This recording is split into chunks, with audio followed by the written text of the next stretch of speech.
시청자 여러분 안녕하십니까? 9월 28일 화요일 JCM 모닝뉴스입니다. 울산의 코로나19 확산세는 집단 감염이 수그러들면서 표면적으로는 안정기에 접어들었습니다. 당장은 확진자 발생이 많지는 않지만 지난주부터 추석 연휴의 영향이 조금씩 드러나면서 방역당국이 긴장하고 있습니다. 김동현 기자입니다. 연쇄 집단 감염 여파로 9월 첫째 주 하루 평균 40명대까지 치솟았던 울산의 코로나19 확진자 수는 9월 셋째 주부터 절반가량으로 떨어지며 급격하게 안정기를 보이고 있습니다. 지난주에는 157명의 확진자가 발생해 확진자가 급증하기 시작한 8월 첫째 주 이후 가장 적은 숫자를 보였습니다. 문제는 추석 연휴를 보내면서 확진자가 다시 증가할 가능성이 높다는 점입니다. 확진자 한 명이 다른 사람에게 감염시키는 정도를 나타내는 감염 재생산 지수는 지난주 0.9를 기록했습니다. 9월 첫째 주부터 꾸준히 감소하던 수치가 다시 급등한 겁니다. 보통 이 지수가 1 이상이면 유행 확산을 의미합니다. 최근 추석 연휴 기간 타 지역 확진자와 접촉해 감염된 사례가 늘어나고 있는 만큼 울산은 폭풍 전야를 보내고 있다고 볼 수 있습니다. 전국 상황이 안 좋아지면 울산도 안 좋아지는 쪽으로 가게 돼 있는 거예요. 지금 우리가 조금 이렇다 해서 울산 잘 되고 있다 좋다 이래 보기는 어려운 거고 한 2주 두고 봐야 돼요. 울산 지역 백신 접종률은 1차가 71.9%, 접종 완료가 42.5%를 보이고 있지만 확진자 발생 감소세로 이어졌다고 보긴 아직 이릅니다. 이런 흐름은 다음 달 4일까지 예정돼 있는 사회적 거리두기 단계 조정에 영향을 미칠 가능성이 높습니다. 정부가 다음 달 1일 새로운 거리두기 단계를 발표할 예정인 가운데 이번 주 감염세 추이가 중요한 변환점이 될 전망입니다. JCN 뉴스 김동영입니다. 울산에서도 대선 경선 후보자 지지 행사가 이어지고 있습니다. 어제 울산 시민 2만 1,000여 명의 이름을 내건 단체가 실회 앞에서 기자회견을 열고 흠이 없고 확장성을 가졌으며 미래 비전을 갖춘 민주당 이낙연 대선 경선 후보를 지지한다고 밝혔습니다. 어제 기자회견에는 이 후보자의 배우자인 김숙희 여사도 참석했습니다. 한편 지난 주말에는 국민의힘 원희룡 대선 경선 후보가 울산에 방문해 울산 지역 당원들과 간담회를 가졌습니다.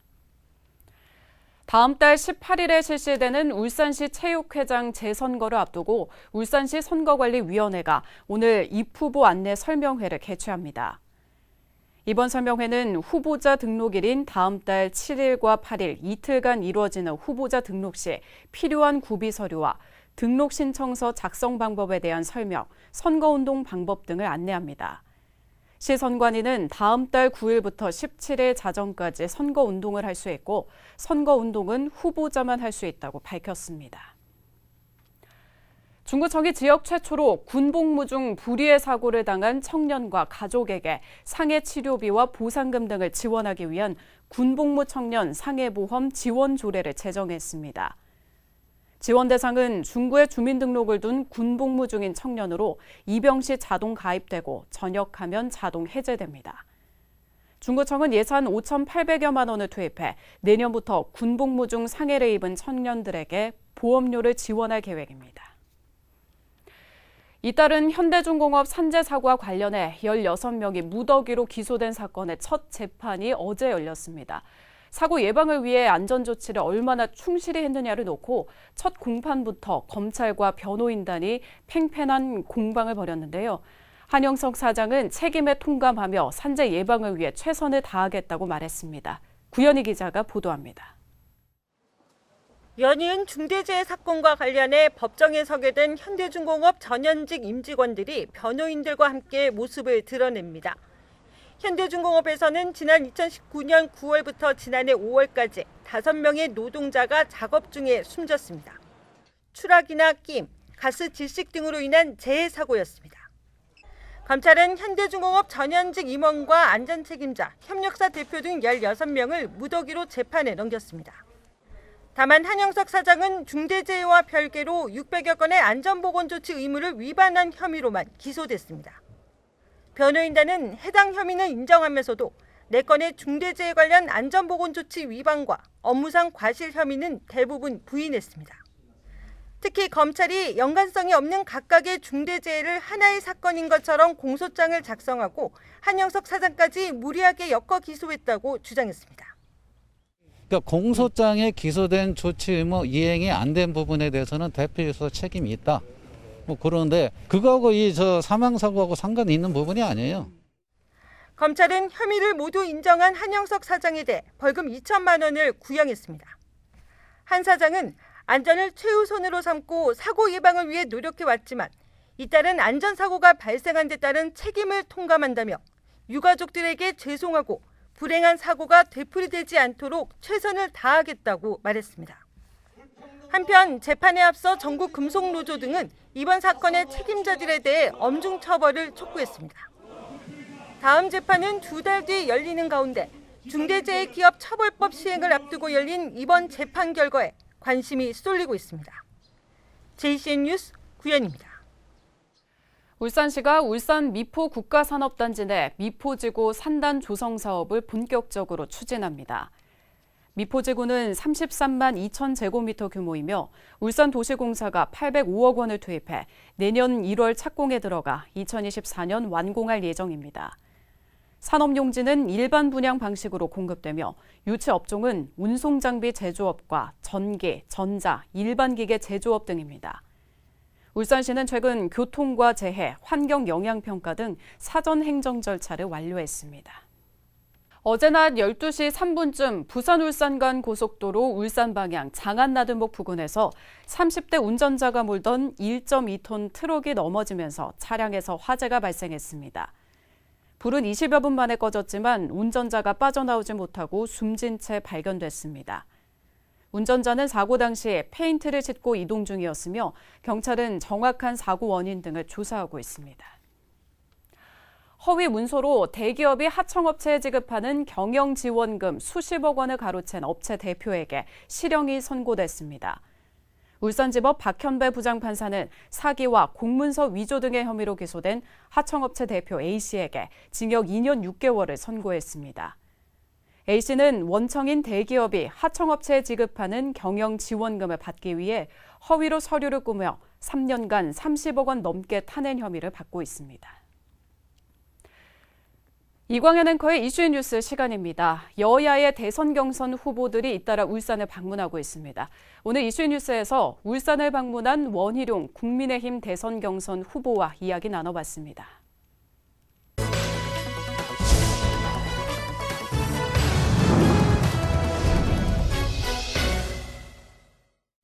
네, 국민의힘 원희룡 대선 예비후보가 지난 주말에 울산에 왔습니다. 잠시 말씀 들어보겠습니다. 어서 오십시오. 안녕하세요. 아유, 소년 같으십니다.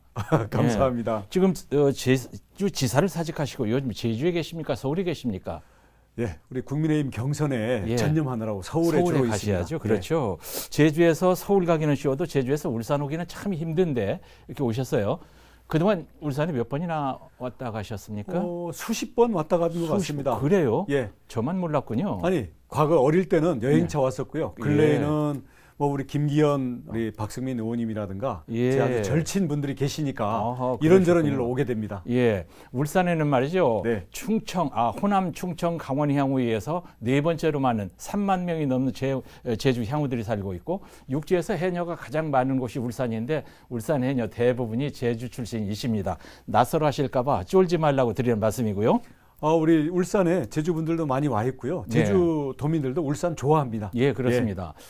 자, 국민의 지지와 동의를 통해서 숫자로 누르고 가야 되는데 국민의힘에 대쪽 같은 이휘창 총리에게 대놓고 쓴소리한 인물 딱 한 분이 있다고 하거든요. 바로 이제 원희룡 후보고 자영업자와 소상공인을 살려야 한다고 앞장서서 외치는 분이 이분인데 이런 참 좋은 후보인 원희룡 같은 후보가 지금 나오는 숫자가 부실합니다. 이유가 뭐라고 생각하세요?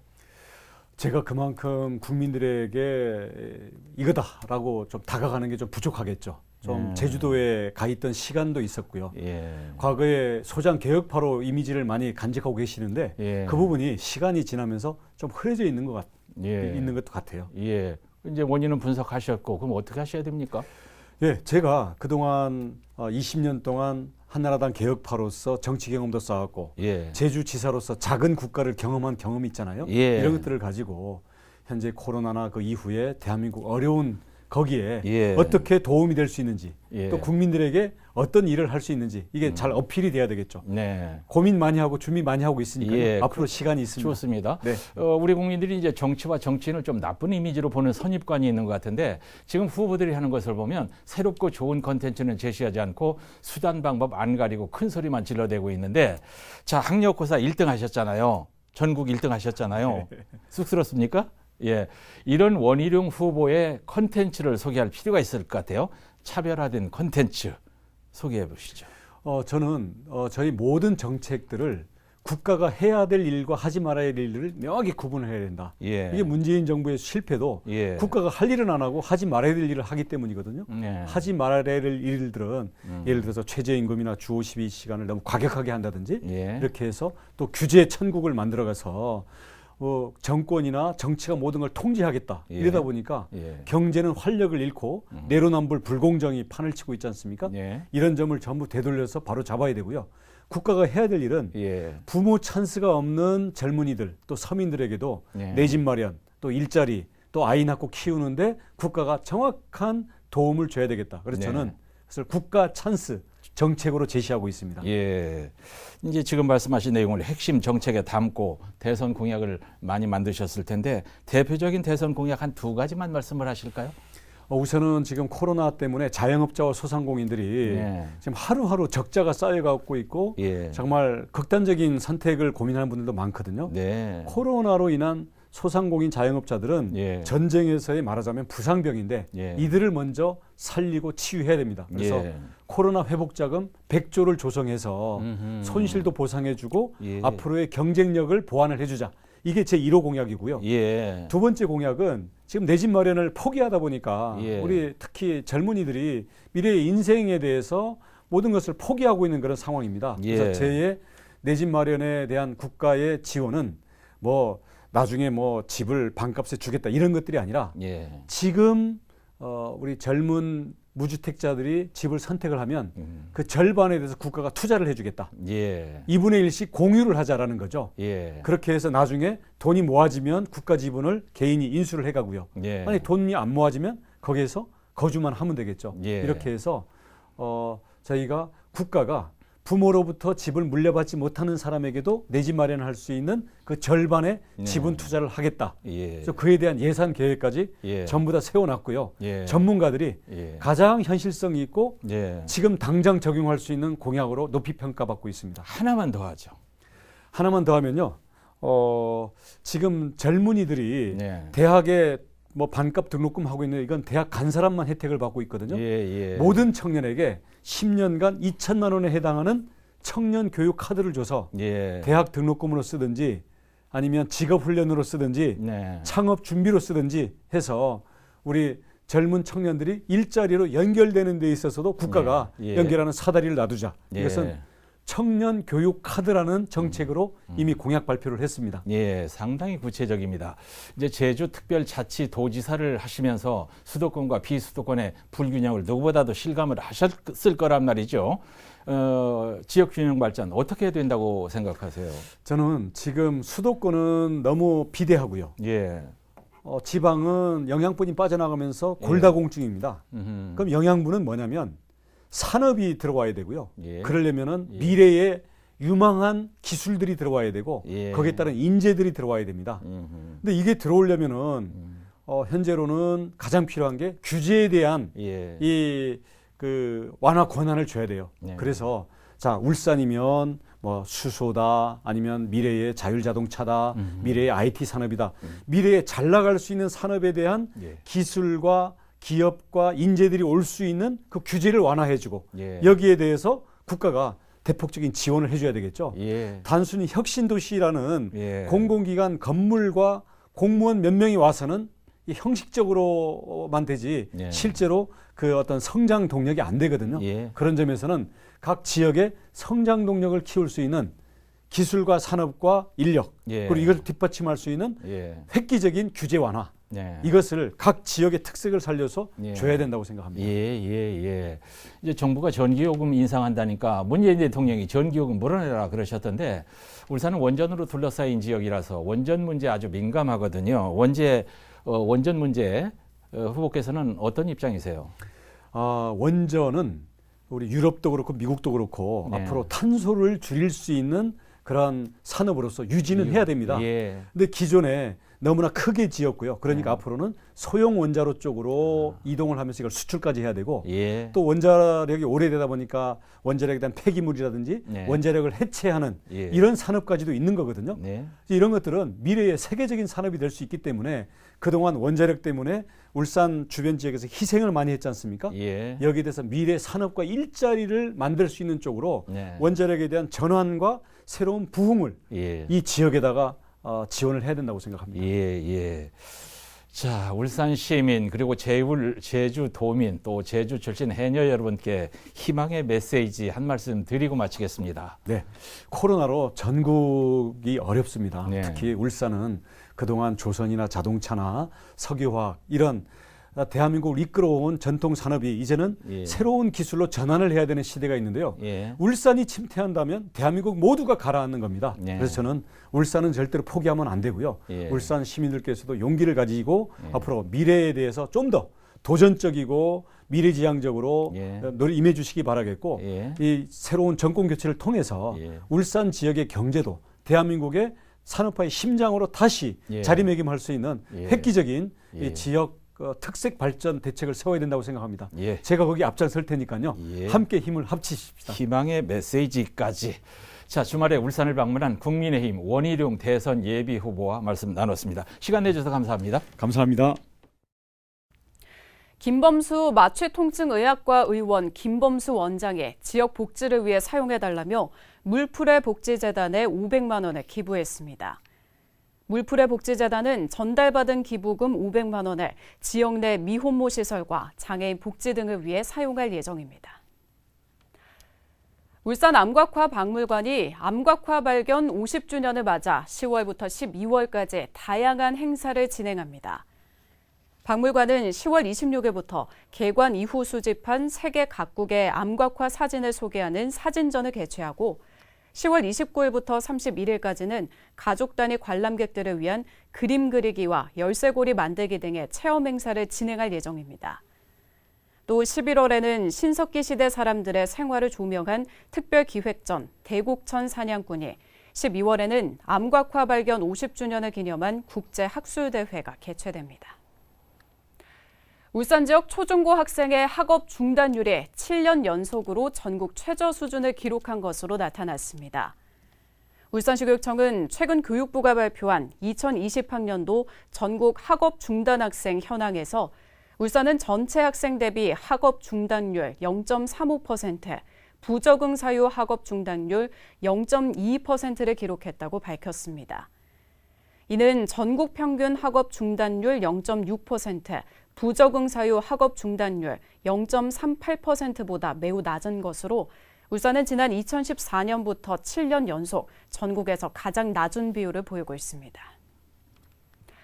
울산시가 노후 경유차에서 발생하는 대기오염물질 저감을 위해 올 하반기에 5등급 경유차 조기 폐차 지원 사업을 시행합니다. 대상은 배출가스 5등급 경유 차량 가운데 운행이 많은 영업용 차량과 3.5톤 이상 화물 차량이며 울산시는 200대가량 조기 폐차를 지원할 계획입니다. 3.5톤 이상 화물차의 경우 차량 기준가액을 바탕으로 폐차 시 100%가, 신차 구입 시 200%가 지원됩니다. 희망자는 어제부터 10월 6일까지 배출가스 등급제 홈페이지를 통해 신청하면 됩니다. JCM 모닝뉴스를 마칩니다. 함께해 주신 여러분 고맙습니다.